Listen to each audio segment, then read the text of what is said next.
Hey guys, it is John C. Morley here, serial entrepreneur. You're tuned into, that's right, Inspirations for Your Life. And if you're new here, we have a great guest today. But first, I want to tell you, if you're new, just grab that camera app, point it over that QR code like so, touch the yellow lips, and in just a couple seconds, you'll get my link tree. Lots of great information to improve the quality of your life. So thank you so much for coming tonight, and also for continuing to watch this great content. And if you're rewatching the content, thank you so much. And if you're rewatching us at 1 a.m., 1 p.m., 2 a.m., 2 p.m., 12 midnight, 12 noon, 6:30 a.m., 6:30 p.m., whatever time you're watching, really do appreciate you making us a part of your life. So I have a great guest that is joining me here at the show. I have to tell you, when we think about our life, there are so many facets that you don't really think about. Again, I have a great guest tonight. His name is Aaron Shelley. He has a BS in mechanical engineering and an MBA. He has worked with small businesses and startups where he developed unique systems perspective on business and family. His work in the academic and business worlds has led him to understand how related our families and business dynamics are. He and his wife have run the largest Irish dance school in Utah for over 20 years. He has built multiple companies, consulted across multiple industries, and helped raise 54 million as the COO of a technology company. He lives in Utah with his wife and his wonderful 4 children. Ladies and gentlemen, please help me welcome to Inspirations for Your Life, Mr. Aaron Shelley. How are you tonight, Aaron? I'm doing great. How are you doing, John? I'm doing good. So we got to hear about your wonderful family. What we didn't hear about is, what are your beautiful children's names? My oldest daughter is Evelyn, and then Caleb, Gwendolyn, and Genevieve. Okay, very, very nice. So you really had a interesting path there with some of the things you've done with being part of an IT company. I guess what I want to ask you before I get into your book, because your book's really interesting, how did all that play out? Like, did you think you were going to do all that? Like, did you expect to be part of all that or no? No, I mean, when I started with an engineering degree. Then I just got frustrated as an engineer working with business people who weren't executing on the engineering stuff I was doing. So then I decided to go get an MBA before I actually finished my engineering degree. So then I'm enrolled in a dual master's program of engineering and MBA.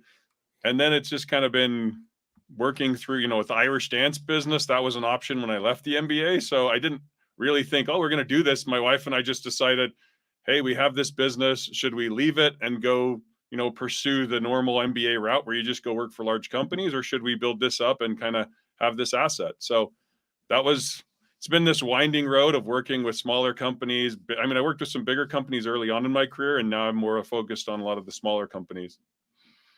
Yeah, I think the challenge for a lot of people is, they want to work for the bigger company because they see the benefit of the money and all that, but they give away a lot of freedom, don't they? Yeah, exactly. You give away the freedom of where to live in a lot of cases, and then you give away the freedom of what you want to do, how much extra time you have. Because most of those companies, I've had a lot of friends who have worked for Amazon, Google, Apple, Facebook, right? And especially Amazon, it's a churn and burn, kind of like when you go into a big accounting firm. Then you're in there for 3 to 5 years, you build your resume, and you sacrifice your family during that point, and then you jump off into other jobs. But it's kind of this known sacrifice to kind of build the resume. The thing that's interesting about Amazon is they have challenges, okay? But yet they still stay in business. This is what I don't understand.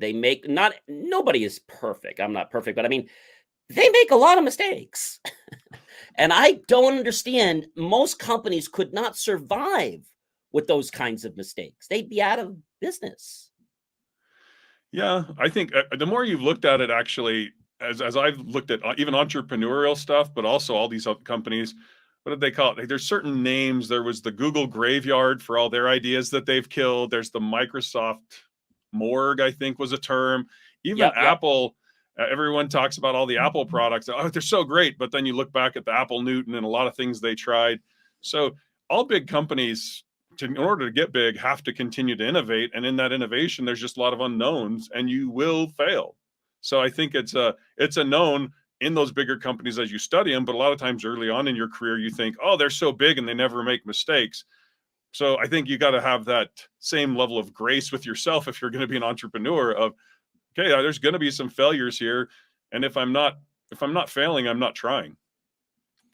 So your concept to write this book that you have, the Family Flywheel, does that relate back into the whole concept of balance with family and work, or not in that frame? It does a little, just because I think you need to be a holistic person, but more it's looking at through the business lens. If you look at a company, companies have this flywheel effect. The book Good to Great talked about that, how you get a flywheel going, small things then have big returns. And so, and you'll see that in companies. I mean, at one point, Google was a $1 million, worth $1 million, almost sold to Yahoo, who was a $91 billion company. So this is the flywheel effect. All small companies start out, or all big companies start out small, and then through good decisions and good hiring and good products, then they continue to get more and more money and hire more people and create a better brand. And this is the flywheel effect that we see in business. There's never a company that comes out day one and then everyone just loves it. I mean, Chat GPT, a lot of people have used it. How well is it monetizing at this point? We don't know. But that's the bigger thing that you're looking at. Like, all companies have to flywheel in order to get big, right? I mean, in the book, I talk about Walmart. It took them 20 years to build their first 1,000 stores. And then in 1 year, they built 1,100 stores, right? Because they had the money, the processes, and the people to do that. But it's, like you see 20 years to build up, and then you can do more than you did in 20 years in just 1 year because you've now got to scale. But this is 40, 50 years of development. And a lot of times we don't want to have the patience to wait for this flywheel to come into effect. We're like, I want to launch a business and have $1 billion in revenue tomorrow. Well, good luck. So the flywheel, if I understand correctly, because I know when I had gone back into marketing, because when I graduated many years ago, the thing that got me into starting another company of my own was another company, which was a marketing and advertising company. Didn't know anything about marketing, nothing about advertising, loved to write, loved to do video, but I was not a full-fledged marketer at the time, because people said you can't. So you just have to realize they don't know what they're talking about. And so what I had learned when I learned about, the inbound effect, which is, the inbound customer as opposed to just the outbound. And we started learning about the flywheel, that funnel just doesn't work, because whatever drops in the funnel, there's nothing on the ground, nothing can help it. With the flywheel, you can prime it, all the efforts that the company does, whether it's sales, whether it's promotion, or whether it's just remembering somebody's birthday. It all helps, even PR. It helps that wheel spin faster. And I guess that's what more companies are trying to understand today, that the funnel's kind of dead. Yeah, most people, I've watched that. A lot of companies, when I was doing marketing, that's the whole thing. It's you get customers, and then you want to make them happy, and then you need those customers then to recommend other people. So you can end up with referral programs. But yeah, so the more customers you get, then the more customers that you make happy, then the more customers that they refer. And so if you have a network effect, you saw Dropbox do this, you've seen a lot of apps do this, Pinterest did this, where you're inviting new people. So yeah, you're trying to develop this flywheel of, well, I get one customer, then they invite three, then those three are happy, then they invite nine. In the small thing, those are still very small numbers in the first few years, but over time, those numbers become massive if you can maintain the referral effect. The referral effect is a real challenge, because not everyone realizes that there's a lot of effort that has to go into that. It's you don't just flip a light switch and suddenly, the wheel works. I mean, yes, in the engineering perspective, we've designed the motor and we hook up the positive, we hook up the negative, and we create a current to go through the circuit, and the motor works. But there's a lot that had to go into that design before it can work. And I think the same thing is in marketing. But tell us a little bit about the book, and what are some of the secrets that we should know as business people? Exactly. So from the book perspective, if you look at a company, they're doing this flywheel. They have three resource categories. They have their financial resources, money, real estate tools. They have their social resources, which are their relationships, one-on-one, their friends, then their groups they're involved with, and then their brand or reputation. And then finally, they have their own skills, their human resources, which is their own abilities, their time, and their energy. Well, those three resources, when they're small, they're pretty limited, but they go into your business model. which is your strategy, structure, and culture. And that decides how to use those. And then if you make good decisions, you're going to get back a resource of either financial, social, or human, right? You may go hire a marketing person like we've talked about. Now that marketing person, you're going to take their abilities and you're hopefully going to have them go run marketing programs that then maybe give you more sales, more assets, and then you're going to have more money. Then maybe you're going to go hire more people, or you're going to go, go build your brand, go spend a lot of money on PR. Or so that's the stuff is you look at a company, they're not just investing in financial resources. Everyone thinks like companies are just trying to make money. Well, yes, but in order to make money, they have to hire more people. And then they also have to build up this brand.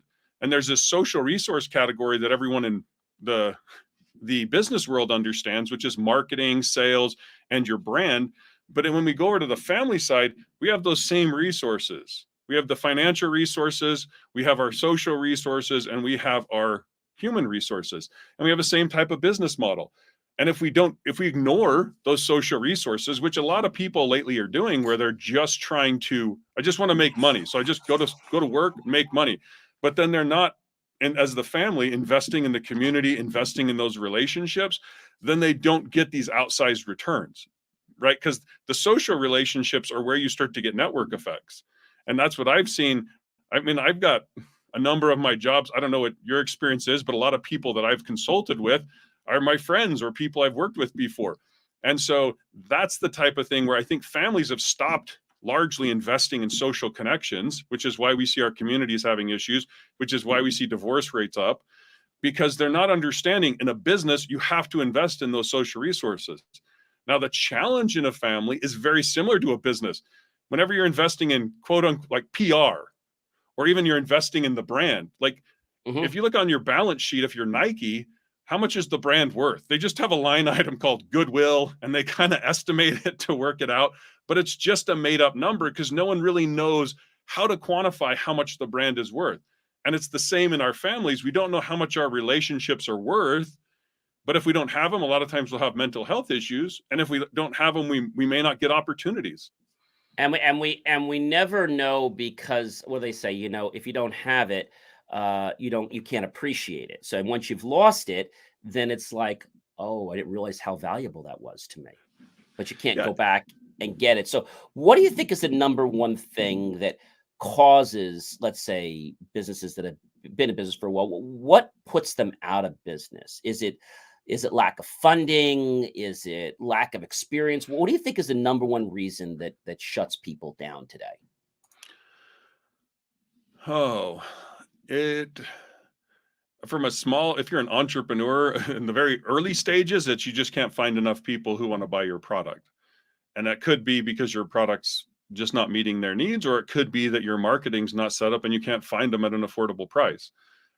But yeah, I would say that's probably the biggest thing. They call it the product market fit, is you're just building something and there's just not a market for it. With all businesses, if you're not growing fast enough, it can be a problem. If you're growing too fast, it can be a problem. If you're having declines, it can be a problem. Like, I don't think people realize business is constantly on fire. It doesn't matter.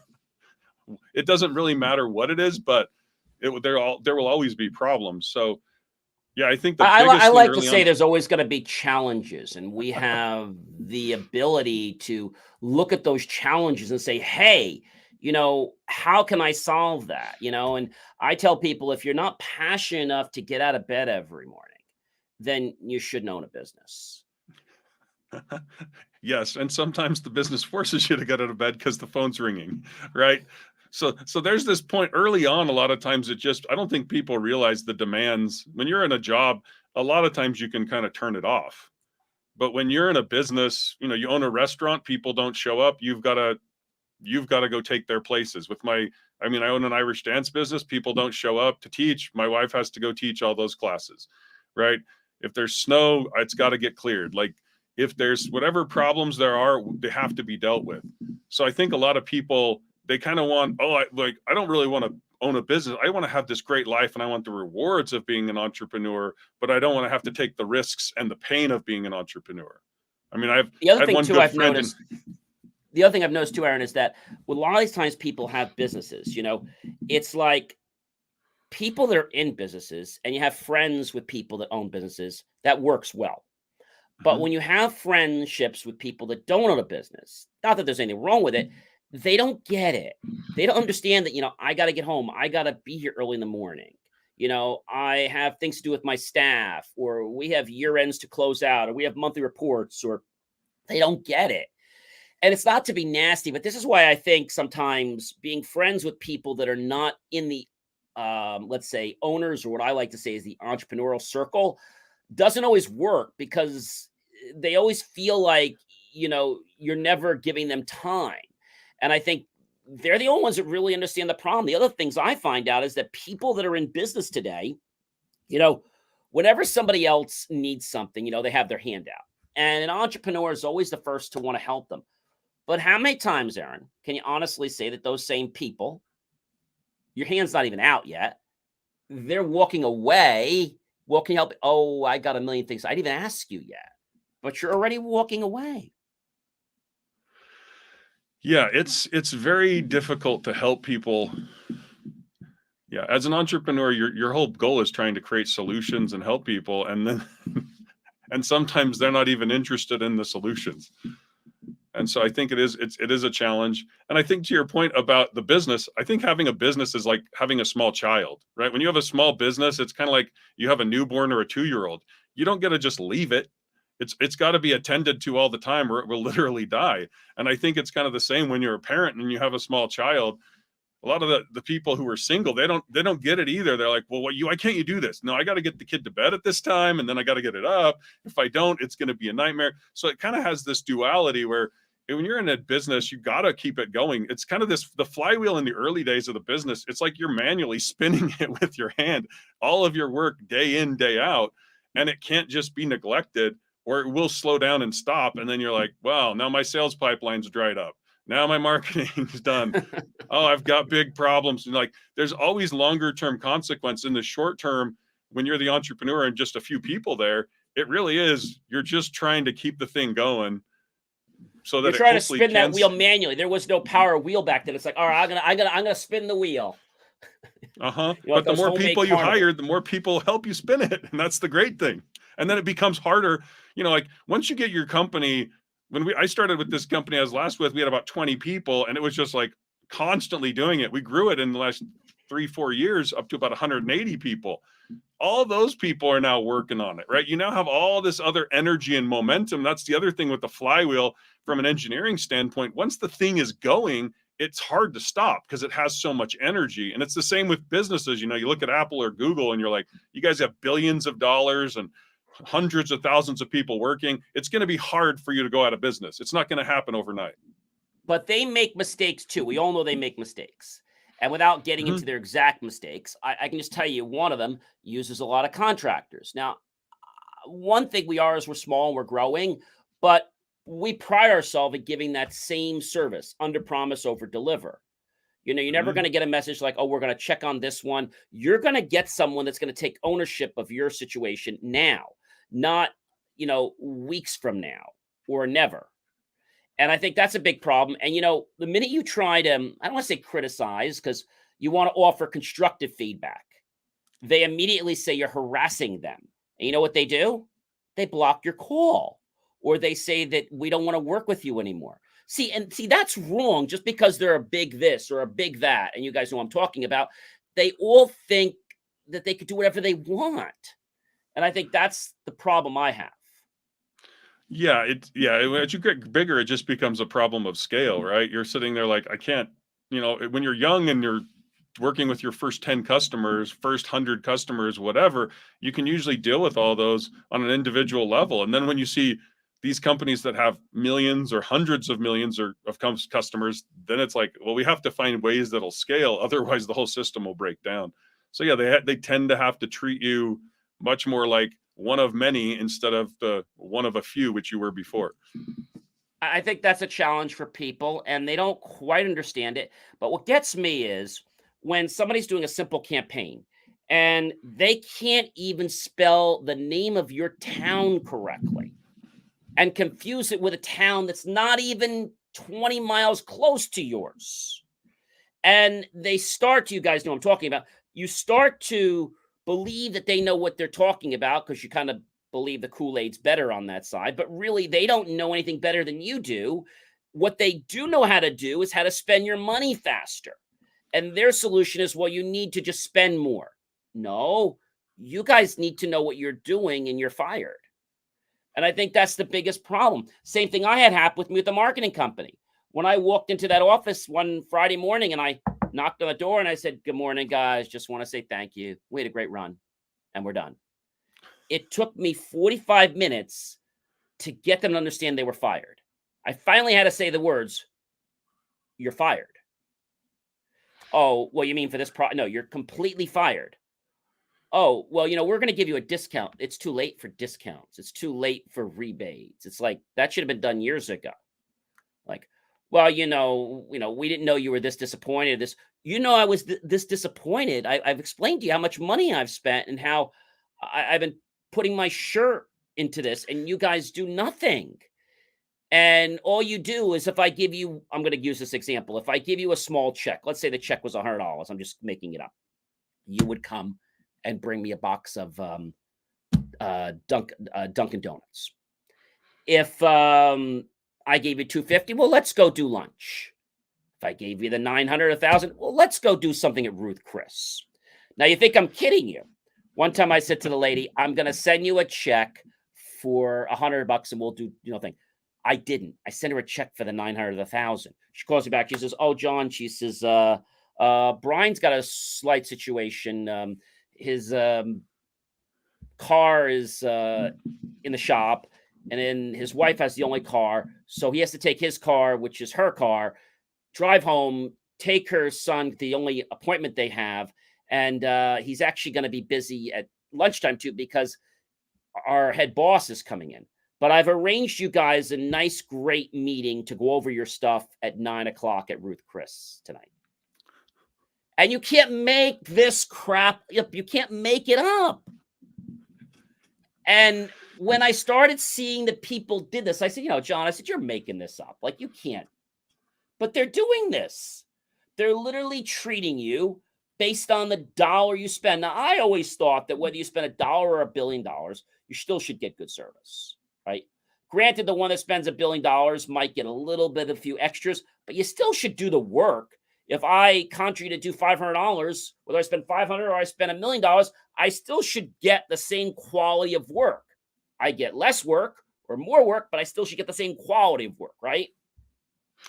Yeah. It's always a struggle with the consulting firms, is to try to get them aligned with your actual outcomes. Because a lot of times they're like, well, we'll spend it, especially marketing companies. We'll spend the money. We hope it works out for you. And that's where you get into this. What I do, Aaron, being very selective, the people I pick for the marketing company, I talk and look, I say, what are you trying to do? Oh, we don't know. Well, we're not even going to take your money. If we don't even know what you want to do, we don't even want to work with you. You can't even tell me what you want to hire us for. Like, we're not going to work with you. Or what's your budget? Oh, I don't know. We'll just kind of go along. Well, no. We're not just going to go along. Do you know what a campaign like this is going to cost? Do you realize that nothing's going to happen for at least 3 to 6 months? Do you realize you're going to have to pay this for setup, this per month, and then you still may not get anything for at least 6 months? You know that, right? Not really. I don't think we're probably the right move for you right now. What I'd like to do is give you an 800 number to a number in New York City. You can call them up and they'll take your credit card and they'll charge you $30,000 to be on that board for 30 seconds. And they won't care what money they charge you. Mm-hmm. I said, I want to do the ethical thing. And I want to help people that need, want, and can afford our services, not people that are grappling to be able to pay for our services. Because that's not going to help me. It's not going to help you. And that's what people did to me. But today's show actually is about how to be patient. And so speaking about patience, what kind of advice can you give our business owners or anyone out listening today or watching tonight? How does that resonate with you when we talk about the word patience? Yeah, I think it's always a struggle when you're trying to do a business because you want everything to move quickly. But this is where I get into the flywheel effect. Like, it takes time for things to mature. To your point with marketing, Most people talk about you need something like 9 to 12 different experiences with the brand for them to see it before they actually understand it. So it's this thing that takes time to build up.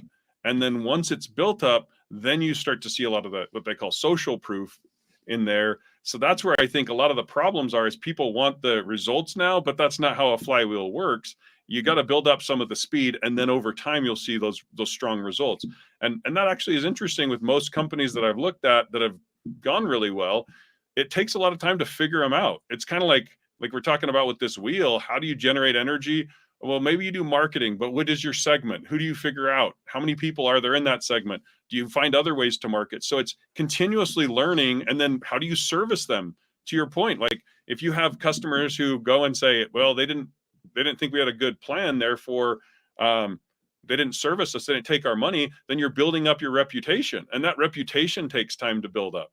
So it's got to be this, you've got to be in it for the long game, and you've got to be patient with the results. You want to have results, you want to continue to measure them, especially when you're testing, is this ad working on Google or Facebook or those type of things.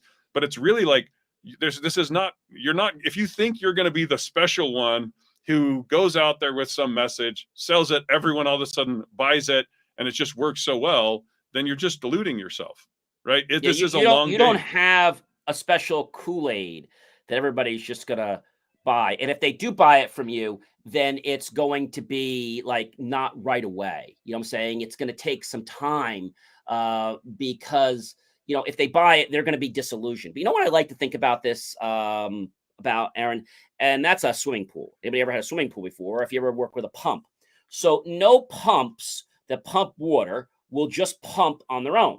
So what do I mean by that? So if you take a pump that's designed to pump water, that pump will not start pumping unless it has a prime. So what do you generally have to do?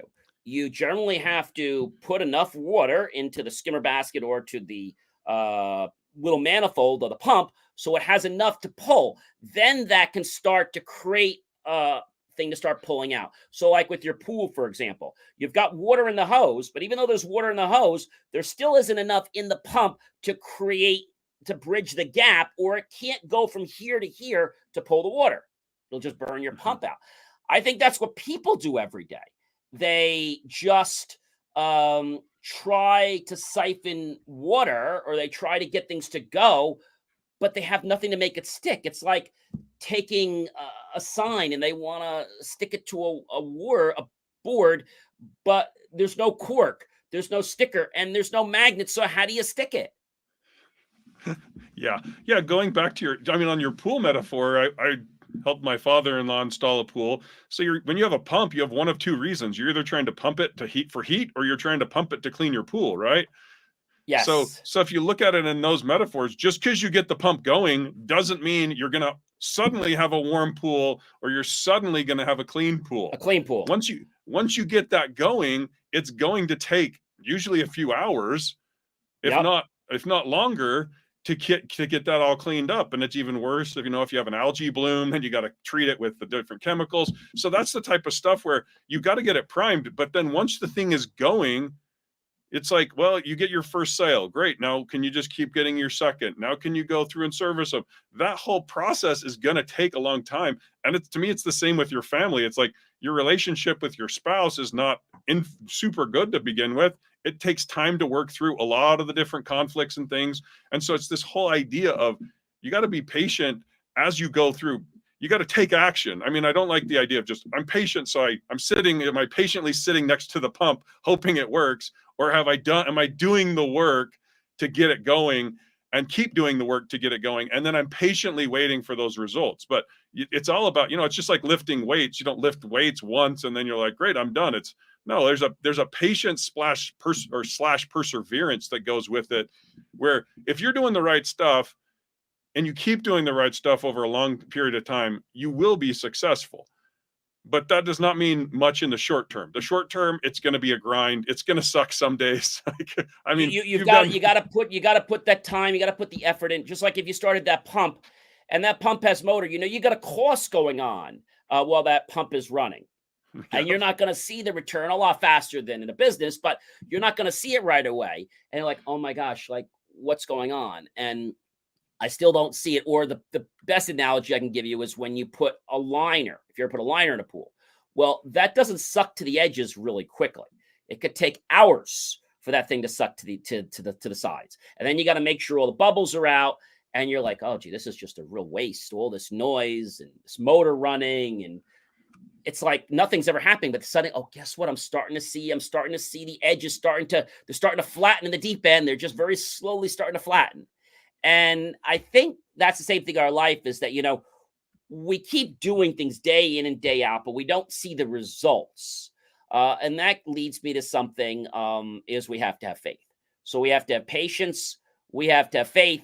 We have to have perseverance.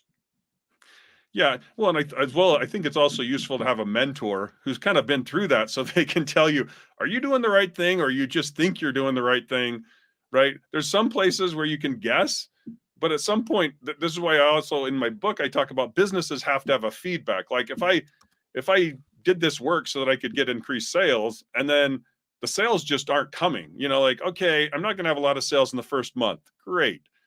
What about the second month? I have no sales in the second month. Okay, I need to change what I'm doing, right? That's the whole thing with, I think, a lot of businesses. A lot of people don't realize businesses don't do what we call pivot a lot. Like I think one of the big companies around here was trying to make an allowance app, and then they end up making a financial app instead. Like there's a lot of times where people, my favorite example is a guy who wanted to make a video game. He actually, and then he failed at making a video game, but his venture capital said, keep going, figure out something to do. And then he built Flickr and sold it to Yahoo for millions of dollars. And then later he said, I'm going to do this again. I'm going to build this video game because I love video games. He tried to build a video game again. Freaking guy, same thing. Couldn't get enough people. Okay, well, figure it out. He ended up building Slack and sold it for what, $4 or $5 or $10 billion, I think, to Oracle lately. We love Slack. We use Slack every day. It's great. Right. But you don't realize that Slack is a failure of a company who was trying to build a video game. Right. Yep. And they're not even in the same area. Right. This is a communication platform. This is a multi-level, MMORPG. So you see these things, you're like, that's what a pivot is. But these are people who are interested in doing business, have found a good team, and are now looking at the opportunities. So that's where I think some of it's, you need to have patience if you're doing the right thing. But at some point you need to say, this is not working. I don't have the money to keep going here, or I can't, unless something changes, I can't do this. So then you do need to adjust your strategy. And in some cases, like we showed in those two examples, it can be a great thing and you can make a lot of money. And just so you guys know, because I know a lot of you guys are probably listening to this and like, what are they, what are they talking about? So I want to shed, I guess I'd say a little bit of light on that because, when you think about, all these things and we throw terms at you, you might say, gee, what is MMORPG? I know a lot of people are probably saying that. So MMORPG is a massively multiplayer online role-playing game and takes a lot of resources and a lot of effort, a lot of bandwidth to use. But I think people today, a lot of things are mistakes. Our microwave, Percy Spencer, who worked for Raytheon. And his job was making magnetrons for the police and for radar detectors. One day he came to work with a chocolate bar in his pocket. Next thing you know, chocolate bar melted. He said, okay, let's take something else. Let's take an egg. Put the egg there. The egg started to shatter. That popped. Let me take popcorn. That popped. I wonder what would happen if I built a box and I put a gun inside it. 150 patents later, the microwave oven. And then a $5,000 microwave back then was $65,000. Nobody wanted because of the microwave, but they also didn't want it because if you hooked it up wrong, you need to have a constant supply of water or it would catch on fire. Yep. So everything in our life is like a mistake, but that's a good thing. Crazy glue was a mistake, right? What do you call it? The pads where you rip off the sticky notes. They were a mistake. Yes. Yeah. Mistake of bad glue. This glue doesn't really work. Hey, but it keeps re-sticking. So that, yeah, I think there's this interesting place where a lot of people who are working hard, putting in a lot of effort, and then they're open to other opportunities and other avenues for how they could make whatever they're working on useful, even if it wasn't the outcome that they expected. So that's where So I think you people, see a lot of. I'm a big believer that we've got to have our feedback, assisting constructive feedback. That's really Mhm. important. And people that don't want to give that feedback, well, they're going to hurt themselves, and they're also going to hurt the growth of the company. They always say that if you want to learn, uh, don't just study it for yourself. Study it as if you're going to teach it to someone, and then you will learn it more. Mhm. Yeah.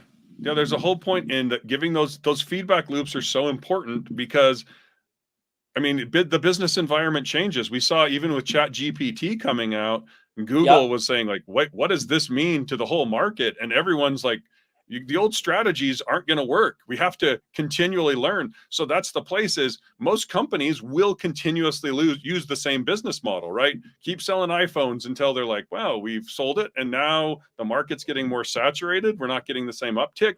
Now we're going to launch some other pieces. Now we're going to do some other things.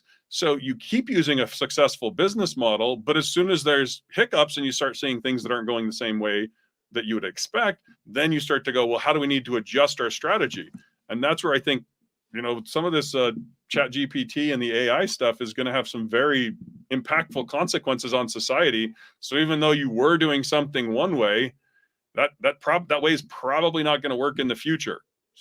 It's going to open up. I don't want to get into that today, but it's going to open up a lot of Pandora's boxes and potentially a lot of security issues. So that's a problem. But just to talk about something, the iPhone, for example, I have the iPhone 13. I didn't get the 14 yet because the 14 doesn't have the new USB-C. Well, the European Union has stated so now in the version which will be 15, there'll be USB-Cs. And it's funny how the European Union makes everything the way they want it, but America's always so behind. I mean, Well, something so simple as one cable to do everything we need. Everything we need. I mean, isn't that pretty amazing? Everything we need. I think that's just like absolutely amazing. yeah, I You think I know, think there's I think the America generally, from what you look at their culture, which is interesting, the culture of America is a lot of individualism and freedom. And then over in Europe, it's less individual, it's more cohesion and togetherness, especially in certain countries. So that's where I see these differences. Where in America, we're saying, go do whatever you want, whatever's going to be the best. And I mean, people can argue. I'd be curious if that's going to cause some problems in the long term, where USB-C then becomes an outdated protocol, and they need to come up with some new stuff. Right? That's where you'd kind of see some issues happening.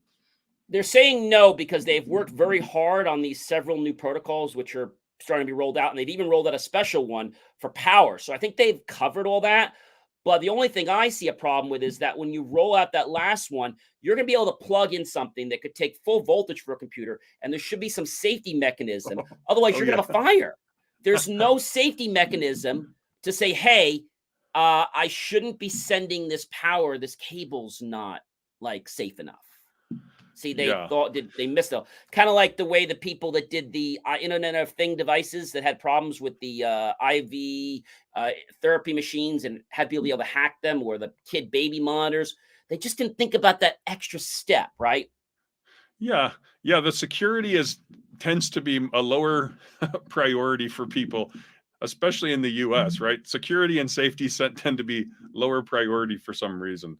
But I think the more rules you have around something, the harder it is to innovate, right? That's kind of the trade-off you'll see. Like you see the aircraft industry, with airplanes once it deregulated, then we had a lot more options. And I think I listened to a podcast the other day. They said the cost of airplanes is now 50% lower because of that, dollar for dollar, because of the deregulation. So there's points when you want to come together, but then there's also points when you want to have less regulation so you can actually innovate. So I think they're kind of inversely related. So my last question, Eric, because we're almost out of time here. So what made you really put the hand down to write the book? What was the thing that made you want to write the book? It was actually a little bit of an accident. Never wanted to write a book. I was helping another guy write a book on entrepreneur levels and family structures. And so, and it was kind of when I was doing consulting as well. So I was doing research for him, doing consulting in a business, kind of running as a COO of this other business. And then I said, "Hey, I think I have a better model. Let's use that for your book." And then the guy said, "No, you should write a book." And so I kind of in 2018, I kind of had most of it done. And then I went on this other company journey for the last 4 or 5 years where I was building that. And so it was really like understanding that company and understanding the relationships. But then I mean, I have 4 kids, and I actually had my mom sent me a letter. It was like 10 years ago now, where a friend of mine who had been in the same church, same high school, same neighborhood, like socioeconomically about the same as well, if not better off than us, than my family probably, he ended up getting put into prison for life for rape and attempted murder. So I was like, wait, what happened in his system? We were very close to each other in terms of where we were on a path of life, and then they diverted. And I said, that can't happen to me. So I really focused on, I need to understand the dynamics of the family, just like I understand the dynamics of building an airplane, right? I don't understand the family system, and therefore I can't predict outcomes. And so that's really where I got it. My engineering brain just started to crank. And I'm like, wait, look at the variables, look at all the inputs, look at all these different things. How can I break this down so that I can create effective families for me and my own family and my children? That was really the impetus, is me realizing I don't understand how families are working and what determines their success. And so that's where I went kind of full into this space. It was never, I really want to play. I mean, I'm a tech, I love technology. I've built apps. I've run company stuff. I've built all these things. I'm like a serial entrepreneur, similar like you are. And it's like, it wasn't, I want to build it. It was, I think there's something that can help a lot of people. And over the last 5 years, without writing the book, I've been using the model to help other people. So it just kind of became a thing of those ideas have been proven out now. And now I want to share those with other people.